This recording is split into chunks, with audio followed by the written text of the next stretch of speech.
Hello everyone, first time మన channel చూస్తుంటే subscribe చేసుకోవడం మర్చిపోవద్దు. వీడియోలోకి వెళ్ళినట్లయితే భద్రావతి వాళ్ళు కాఫీ తాగడానికి ప్రేమ వర్క్ చేస్తున్న కాఫీ షాప్కి వెళ్ళి అక్కడ వెయిట్రెస్గా వర్క్ చేస్తున్న ప్రేమనైతే చూస్తారు. దాంతో గుండె ముక్కలైనంత పని అవుతుంది ముగ్గురికి. ఇక వెంటనే అక్కడి నుంచి వచ్చేసి ప్రేమ ఇంటికి ఎప్పుడొస్తుందా అని గుమ్మం బయట నిల్చొని ఎదురు చూస్తూ ఉంటారు. ఇక ప్రేమ రాగానే లోపలికి వెళ్లకుండా ఆపేసి రామరాజును పిలిచి మొత్తం రామరాజు కుటుంబం అంతా బయటికి రాగానే నా మేనకోడలు ఎక్కడి నుంచో వస్తుందో అడుగు అని అంటే అప్పుడే వేదవతి ఎక్కడి నుంచి వస్తున్నావమ్మా అని అడిగితే కాఫీ షాప్లో వెయిట్రెస్గా పనిచేస్తున్నాను అత్తయ్య, అక్కడి నుంచే వస్తున్నాను అని చెప్పేసరికి ఇక రామరాజు కుటుంబం అంతా షాక్ అవుతుంది.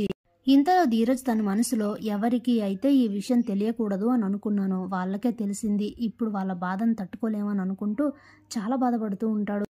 ఇంతలోనే భద్రావతి ఏంటి ఏం తెలియనట్లు షాక్ అవుతున్నావు, ఇదంతా నువ్వే చేయిస్తున్నావని నాకు తెలుసు, నువ్వే నా మేనకోడల చేత కాఫీ షాప్లో పనిచేయిస్తున్నావు, నా మీద పగ సాధించలేక ఇలా దాన్ని అడ్డం పెట్టుకుని ఇదంతా చేస్తున్నా అంటూ మాట్లాడుతూ ఉంటుంది భద్రావతి. వెంటనే ప్రేమ అత్తయ్య ప్లీజ్ మీకు దండం పెడతా, ఈ విషయంలో మామయ్య గారికి ఎలాంటి సంబంధం లేదు, అనవసరంగా వాళ్ళని బ్లేమ్ చేయకండి, ప్రతి చిన్న విషయానికి ఆయన్ని ఎందుకంటారు, అసలు ఆయనకి ఎలాంటి సంబంధం లేదు, ఇది నా ఇష్ట ప్రకారం నేను వెళ్ళి జాయిన్ అయ్యాను, మామయ్య గారికి ఏం తెలీదు, ఇక ఇక్కడితో ఇది ఆపేయండి ప్లీజ్ అని చెప్పి దండం పెట్టి లోపలికైతే వెళ్ళిపోతుంది. ఇక భద్రావతి వాళ్ళు కూడా ఏం మాట్లాడలేక బాధపడుతూ అలానే ఉండిపోతారు. ఇంతలో రామరాజు వాళ్ళంతా కూడా లోపలికైతే వస్తారు. ఇంతలో ప్రేమ తన గదిలోకి వెళ్ళిపోయి బాధపడుతూ ఉంటుంది. అప్పుడే రామరాజు భుజమా అమ్మాయిని పిలువు అని చెప్తే వెంటనే వేదవతి వెళ్ళి ప్రేమనైతే తీసుకొని బయటకు వస్తుంది. అప్పుడే రామరాజు నీ కాఫీ షాప్లో పనిచేయాల్సిన అవసరం ఏంటమ్మా అని అడిగితే మా బ్రతుకు మేం బ్రతకడం కోసం అని చెప్తుంది ప్రేమ. షాక్ అవుతారు రామరాజు, ఏంటి ఏమన్నావు అని అడిగితే మీరే చెప్పారు కదా మామయ్య, మా అవసరాలని మా ఖర్చుల్ని అన్నింటినీ మేమే చూసుకోవాలని మాకు చెప్పారు కదా, అందుకే జాబ్లో జాయిన్ అయ్యాను అని చెప్తుంది. అప్పుడే రామరాజు వాడన్ని బాధ్యతలతో పాటు నీ బాధ్యత కూడా తీసుకోవాల్సింది వాడు అంటూ ధీరజ్ని చూపిస్తూ అన్ని బాధ్యతలు తను తీసుకోవాల్సింది పోయి నువ్వు పనిచేయడం ఏంటమ్మా, నువ్వు కాఫీ షాప్లో పనిచేయాల్సిన అవసరం లేదు, అసలు ఏ జాబు చేయాల్సిన అవసరమే లేదు, నువ్వు జాబ్ మానే అని చెప్తారు. వెంటనే ప్రేమ లేదు మామయ్య నేను జాబ్ చేస్తాను, ఒక్కసారి ఒక మాట పడిన తర్వాత ఆ మాటను వెనక్కి తీసుకునే ప్రసక్తే లేదు, నాకు ఆత్మాభిమానం ఉంటుంది కదా, నేను జాబ్ చేస్తాను, నా సంపాదన నేనే సంపాదించుకుంటాను, దయచేసి అడ్డు చెప్పకండి ప్లీజ్ అని చెప్తుంది ప్రేమ.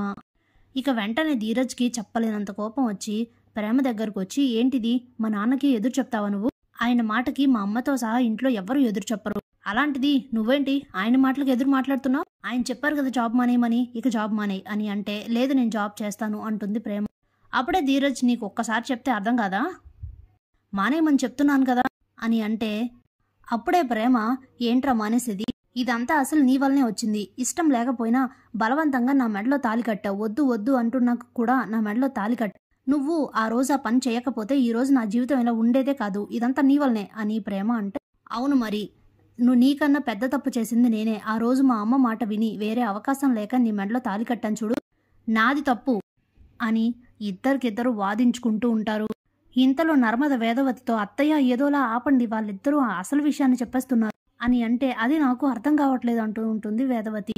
ఇంతలో వేదవతి రే చిన్నోడా ఆగు అని అంటూ ఉంటే అప్పుడే రామరాజు నువ్వు ఆగు బుజ్జమ్మ అంటూ వేదవతిని ఆపేసేసరికి ఇక ఒకరితో ఒకరికి ఇద్దరు వాదించుకుంటూ జరిగిన విషయం మొత్తాన్నైతే బయట పెట్టేస్తారు.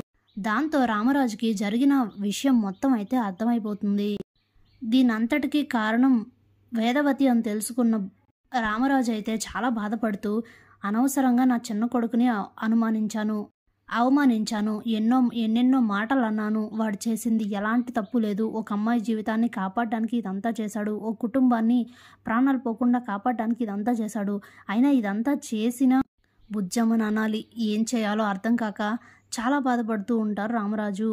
అప్పుడే వేదవతి చాలా ఏడుస్తూ అయ్యో ఆవేశంలో ఎంత పని చేసావురా చిన్నోడా, కాస్త ఓపిక పట్టుంటే బాగుండేది కదా అని మనసులో అనుకుంటూ చాలా బాధపడుతూ ఉంటుంది. Thanks for watching.